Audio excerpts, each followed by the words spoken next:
Weight loss सिरीजमध्ये आज आपण पाहूयात मोड आलेल्या मुगाची भाकरी. ही भाकरी इतकी टेस्टी लागते की तुम्ही दररोज बनवून खाल.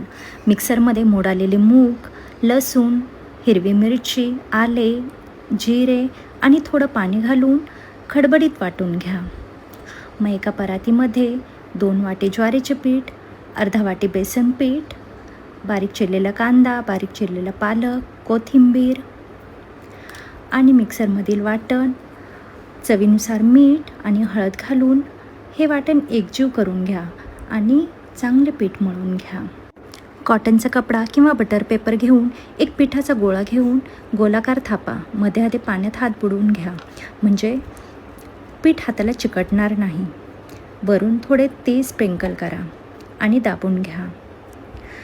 आता तवा गरम करून हलकं तेल लावा आणि तव्यावर ही भाकरी पालथे टाकून अलगदपणे पेपर काढून घ्या. सगळ्या साईडला तेल सोडून घ्या. आलटून पलटून दोन्ही साईडने खरपूस आणि खमंग होईपर्यंत भाजून घ्या. वरून थोडं बटर किंवा तूप लावा. बस तयार झाली आपली प्रोटीन पॅक्ड भाकरी. तुम्ही याला थालीपीठ किंवा धपाटे काहीही म्हणा, पण ही रेसिपी नक्की ट्राय करा.